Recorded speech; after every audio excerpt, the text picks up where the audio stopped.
Elizabeth and my show is called the Holistic Success Show. That means we want to help you to be successful. Well, imagine if you were a business and you needed to make money at your business. You, of course, would have to rent a place so customers could come to that. And if that rent was very high and you didn't make much money on that, you would go out of business. It would be a poor investment of your money. In a similar way, in order for you to be successful as a human being, you need to get what would be a sense is a return on investment. What do I mean by that? In order for you to do well in life, you need to, because you're limited here, you only get so many years, you want to make sure that with all the gifts you're given, and you have many of them, probably infinite number of gifts that are given to you, you want to grow them and develop them to the maximum capacity. Because if you don't do that, it's like the business owner who rents a place but doesn't have the customers coming in and buying things. He or she isn't getting a very good return on their investment. If while you're here on planet Earth, if you don't get a return on your investment called life, if you don't make the most of life, it really will be a squandered life. And I'd like to share an example to kind of illustrate that. Many years ago, I worked with this young man. He was a teenager, and he was what I would call a very brilliant human being. I mean, brilliant. I mean, I'm sure he had over 150 IQ. I really enjoyed working with him. I really enjoy working with intelligent people and intelligent clients. He was brilliant. And he was so alive, but he came from a very dysfunctional background. And when I met him, he was like, there's just so much there, there's so much potential. And then for reasons, just reasons as life changes, he stopped coming to me. And about 5 years later, he actually came back just to visit me one time. And at first, even though it had been 5 years, I didn't quite recognize him because he had changed so much. But he hadn't changed for the better. That life, all that wisdom, all that spirit inside of him had basically kind of died because he had gotten involved in things that were very harmful for him. And even though there was a glimmer of him still there, I could sense it, most of it had died away because life had kind of worn him down.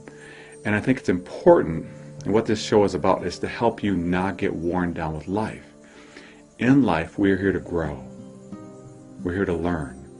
We're here to love. And this show and life is here to help you to do that.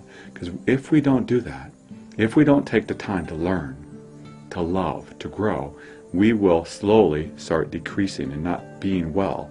And that's sad for me, because what a lot of people do is people turn to what I call painkillers.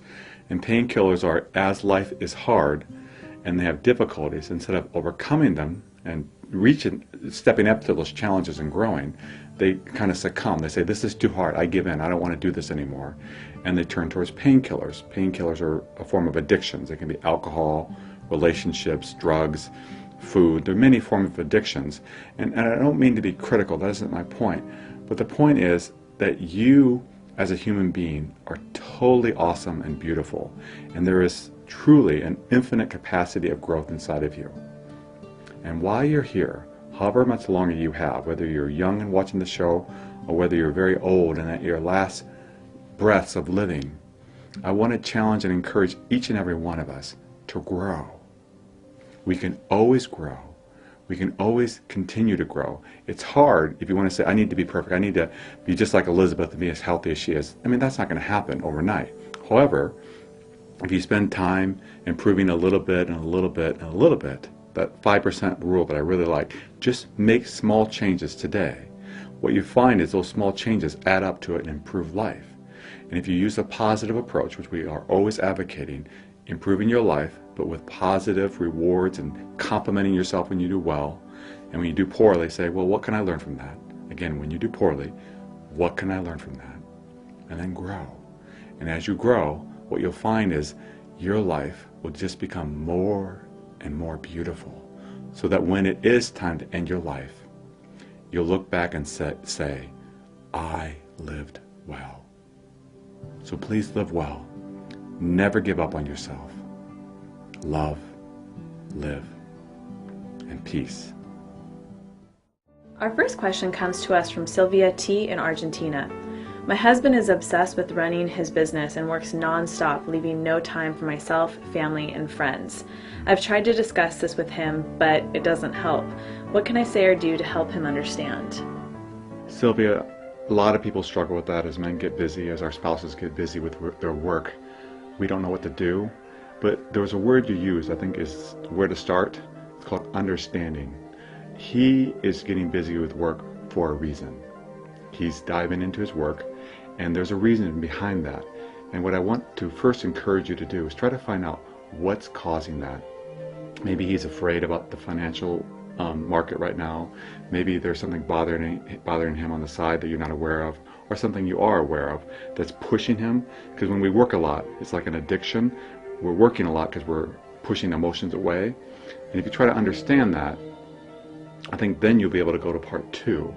And part two is kindly, and I want to emphasize the word kindly. Kindly explore with him what's going on and say, hey honey, I really love you. You really matter to me, but it seems like, life's been really busy for you, and, I'm not seeing you as much. Do you have any ideas of what's going on? So kind of, again, you're still probing for more understanding, but that kindness really will help him open up, because when people feel like they're being attacked, when they're being criticized, we shut down. We just will not say anything. But if you approach him in a loving, kind way, even though you may not feel like it, but if you approach him in a loving and kind way, what you'll find is that will open up the doors for him to talk about what's happening inside of him. And something is happening inside of him, and explore that. I mean, the hard part, it may be about you. Maybe he's frustrated with something in the relationship. But until you understand, and until you are aware of what that is, you can't fix it. Now, the third option you would have, I think the third step is, if it does get kind of dicey, if it gets difficult to decide what to do, get a third party to come in and help you with that. Let them help you decide, how can we navigate this course? A neutral party, like what Elizabeth and I do in therapy, we are a neutral party, can help couples hear both sides and then help them communicate better. So consider that too, because once you understand, I keep saying understand what's happening inside of him, he will be able then to fix it, and your marriage will improve. And then my hope is that he'll be coming home more often and want to be with the family and not work so much. What are your thoughts on that? I think that there are a lot of cultural pressures as well to be the provider and do all of that. Maybe it's something that he also learned from his father as well. And I don't know what the situation is if you are staying at home with the kids. And that's hard too. That's a lot of pressure. And I know sometimes we want to provide you with all kinds of material things, a house, those things we need, a house, a home, and food. Those are very important. But sometimes there's those pressures, and maybe talking to him and working out a plan between the two of you and being understanding and coming to him in a kind way, as Dr. Puff had mentioned, is really important, and coming to him and saying, how can we work on this together? Because I know for you to work so much too, I care about you and I love you, and I know it's exhausting to have to work so much. And working out a plan, because sometimes if we say, I want to spend more time with you, what exactly does that mean? Does that mean I need to spend 3 hours a night with you? So working that out, I think a really important thing that we often recommend for couples is to have a date night. So have a night where the two of you are connecting. And obviously it would be nice if you could have dinner together every evening, but sometimes that's not always possible. But I think communicating to him is a really important step, and I know it's kind of scary and you don't want to upset him, but the important thing is let him know that you care about him and you love him and you're appreciative for all that he's doing and all the work, because he may come at you and say, well, I'm doing all this for you and the kids. So you can say, I appreciate so much everything that you do for us, but we love you so much and we want to spend time with you. So how can I help you in making this happen? Thank you, Sylvia, and we really wish you a wonderful marriage that you may heal and grow in all that you do. Thank you so much for your question.